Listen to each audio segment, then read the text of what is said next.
튼튼한 뼈를 위해 칼슘을 챙겨야 한다.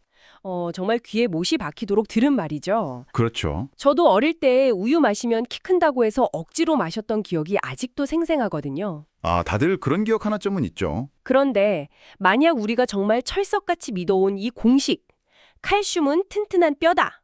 이게 이야기의 전부가 아니라면 어떨까요? 어쩌면 칼슘 보충제만 열심히 챙겨 먹는 게 최선이 아닐 수도 있다는 생각이 들더라고요. 사실 오늘 저희가 들여다볼 자료들이 바로 그 지점을 파고들고 있습니다. 뼈 건강의 열쇠가 우리가 흔히 생각하는 그 재료에만 있는 게 아니거든요. 재료가 아니면요? 그 재료를 다루는 시스템에 있다는 거죠. 그리고 그 시스템의 중심에 산화질소라는 아주 작은 분자가 있습니다. 뭐랄까, 상상 이상으로 중요한 역할을 하는 숨겨진 주인공이라고 할 수 있습니다. 산화질소요? 흥미롭네요. 네, 오늘 저희는 바로 그 뼈 건강의 이면에 숨어있는 진짜 과학을 한번 파헤쳐 보려고 합니다. 네. 보내주신 여러 과학 저널, 또 국내 연구 결과, 심지어 특허 자료까지 종합해서요. 뼈가 어떻게 스스로를 끊임없이 재구성하는지 그 역동적인 세계부터 한번 시작해 보겠습니다. 네, 그리고 그 과정에서 산화질소가 대체 어떤 놀라운 역할을 하는지, 또 많은 분들이 드시는 칼슘 보충제에 대해 우리가 뭘 알아야 하는지 깊이 있게 살펴보겠습니다. 좋습니다. 자, 그럼 한번 시작해 볼까요? 네, 우선 이 뼈에 대한 가장 큰 오해부터 좀 풀어야 할 것 같아요. 어떤 오해를 말씀하시는 거죠? 뼈는 그냥 몸을 지탱하는 단단하고 죽어있는 구조물, 뭐랄까 콘크리트 기둥 같은 거라고 생각하기 쉽잖아요. 아, 맞아요. 대부분 그렇게 생각하시죠. 근데 이게 전혀 사실이 아니더라고요. 그렇죠. 뼈는 살아있는 조직입니다. 우리 피부세포가 계속 떨어져 나가고 새로 생기는 것처럼 뼈 역시 평생에 걸쳐 낡은 조직을 부수고 새로운 조직으로 교체하는 과정을 반복해요. 아, 이걸 전문 용어로는 뼈 재형성, 영어로는 본 리모델링이라고 부릅니다. 정말 쉴 새 없이 일어나는 과정이에요. 쉴 새 없이요? 어느 정도는 활발하게 일어나는데요? 보내주신 자료에 아주 흥미로운 수치가 나오는데요. 건강한 성인의 경우에 매년 전체 뼈의 약 10%가 이 재형성 과정을 통해서 완전히 새로운 뼈로 교체됩니다. 10%요? 잠깐만요, 그럼. 단순 계산으로 10년이 지나면 제 몸의 뼈는 지금의 뼈가 완전히 아니게 된다는 뜻인가요? 바로 그겁니다. 와, 그건 정말 상상도 못했네요. 제 몸의 뼈대가 10년 주기로 완전히 리모델링 되고 있었다니. 그만큼 우리 몸의 뼈는 정적인 구조물이 아니라 역동적인 시스템이라는 거죠. 이 리모델링 공사를 책임지는 두 명의 핵심 플레이어가 있습니다. 네. 바로 파골세포와 조골세포입니다. 파골세포, 조골세포. 이름이 좀 어려운데요. 각각 어떤 역할을 하나요? 아주 간단한 비유를 들어볼게요. 파골세포는 오래된 건물을 허무는 철거팀입니다. 철거팀이요? 네, 낡거나 미세하게 손상된 뼈 조직을 찾아서 산이장 효소를 분비해서 깔끔하게 녹여내고 흡수하는 거죠. 아하, 철거팀이 먼저 낡은 부분을 싹 정리하는 거군요. 근데 그럼 이 철거팀이 너무 열심히 일해서 멀쩡한 곳까지 다 부숴버리면 어떡하죠? 아주 좋은 질문입니다. 당연히 정교한 조절 장치가 있죠. 철거가 끝나면 바로 이어서 건설팀이 투입됩니다. 건설팀? 그들이 바로 조골세포입니다. 조골세포는 파골세포가 정리해놓은 빈자리에 새로운 뼈의 기질, 그러니까 콜라겐 같은 단백질 골격을 세우고요.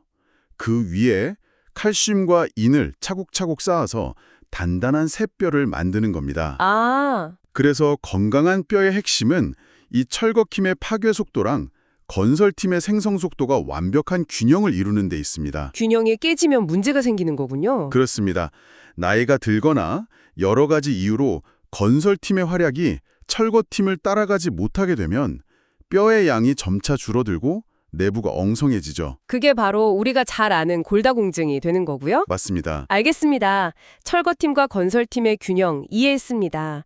그럼 이 중요한 건설팀, 즉 조골세포를 응원하려면 뭘 해줘야 할까요?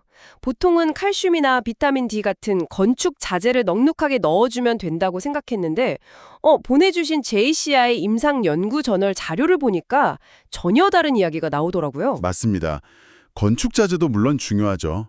하지만 더 근본적인 질문을 던져봐야 합니다. 근본적인 질문이요? 건설팀 일꾼들이 일할 힘은 대체 어디서 얻는가 하는 질문이죠. JCI 저널의 연구는 바로 그 에너지 공급 문제에 집중했고 거기서 예상치 못한 분자, 바로 산화질소의 결정적인 역할을 밝혀냈습니다. 산화질소요?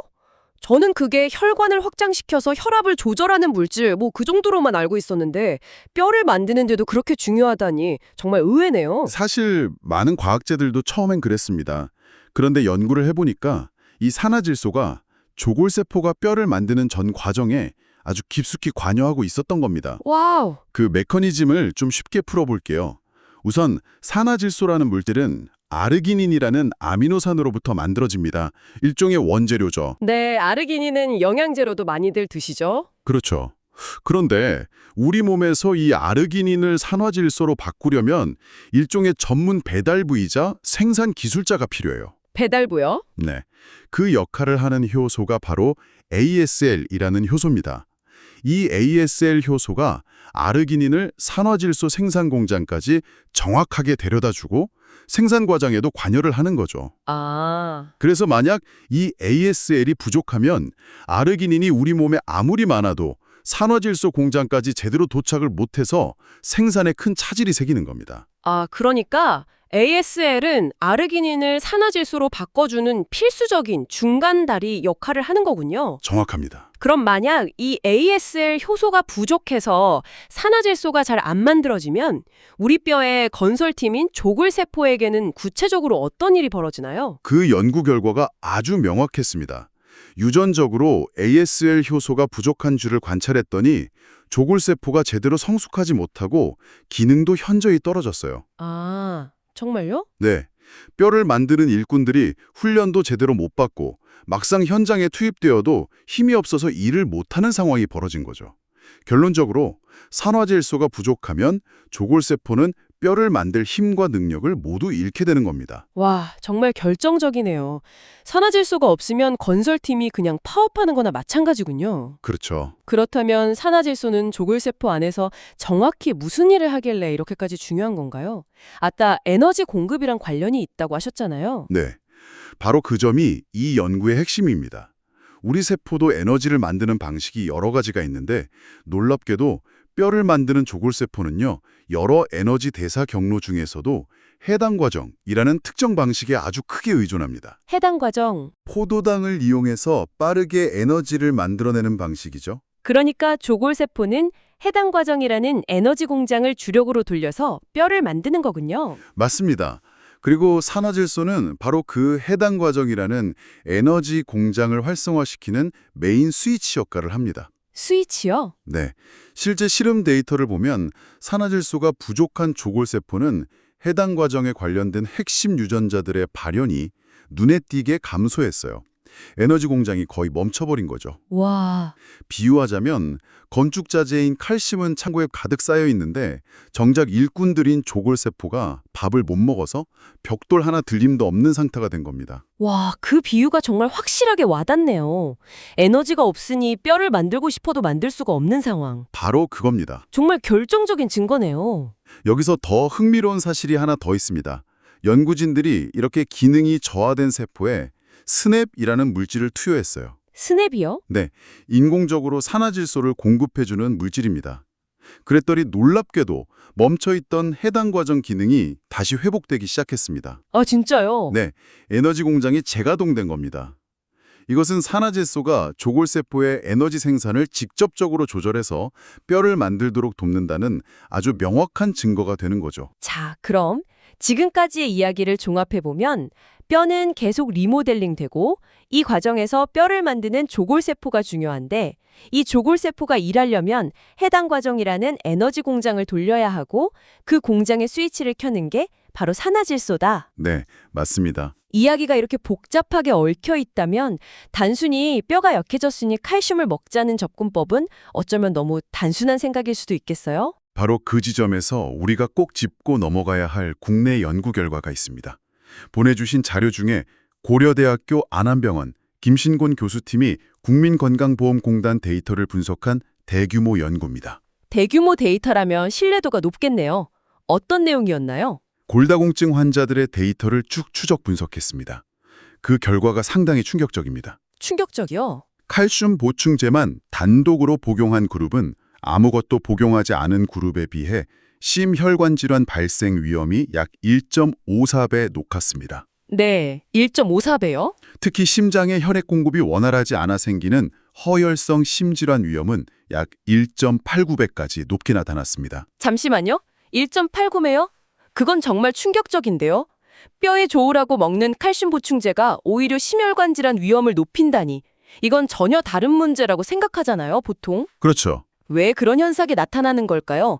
혹시 몸에서 쓰고 남은 칼슘이 혈관벽에 쌓이기라도 하는 건가요? 그 가능성이 실제로 여러 연구에서 제기되고 있습니다. 이른바 칼슘의 역설이라고 불리는데요. 칼슘의 역설? 네, 우리 몸에 들어온 칼슘이 뼈로 정확하게 가지 않고 혈관벽이나 다른 연부 조직에 쌓여서 석회화를 일으킬 수 있다는 가설입니다. 특히 비타민 D나 비타민 K2처럼 칼슘을 뼈로 안내해주는 교통경찰 역할의 영양소가 부족할 때 이런 현상이 나타날 수 있다고 보고요. 하지만 그 연구가 절대적인 진리는 아닐 수도 있지 않나요? 수많은 의사들이 여전히 골다공증 환자에게 칼슘 보충제를 권하고 있는데 이 연구 결과 하나만으로 기존의 관점을 뒤집기에는 좀 성급한 판단 아닐까요? 물론입니다.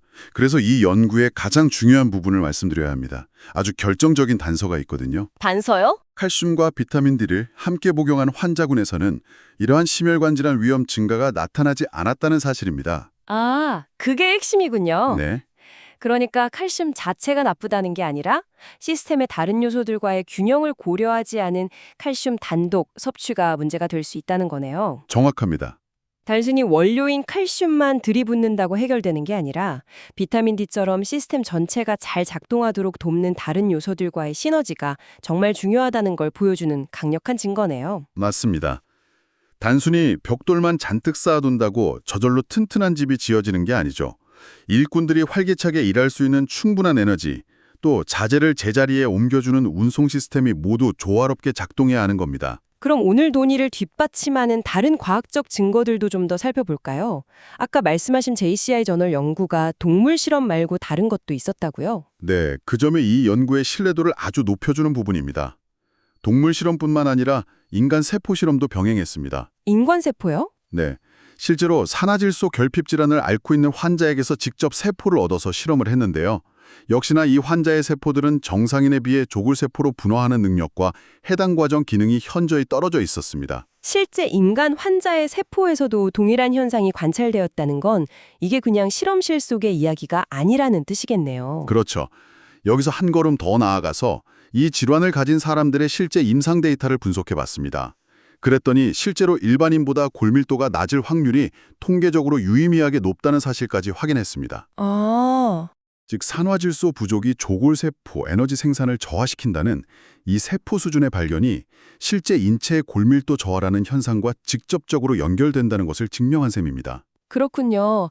결국 미래의 뼈 건강 관리라는 건 단순히 칼슘을 보충하는 걸 넘어서 우리 몸의 뼈 형성 시스템 자체를 활성화하는 방향으로 나아가야겠네요. 바로 그겁니다. 보내주신 특허 자료 중에 그 흐름을 잘 보여주는 예시가 있었죠. 네, 저도 봤어요. 그 상심자랑. 네, 뽕나무 열매 오디랑 독활이라는 약재 추출물을 결합한 물질에 대한 특허인데요. 이 추출물이 조골세포, 즉 건설팀의 활성도를 나타내는 지표를 높이고 실제 동물 모델의 골밀도를 계산했다는 내용입니다. 아, 이건 칼슘을 직접 넣어주는 방식이 아니네요. 그렇죠.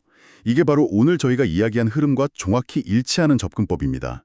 단순히 벽돌을 더 주는 게 아니라 일꾼들이 에너지를 더 잘 만들고 활발하게 일하도록, 즉 산화질소 시스템과 그 주변 환경을 활성화시켜서 근본적으로 뼈를 잘 만들게 하려는 새로운 시도인 거죠.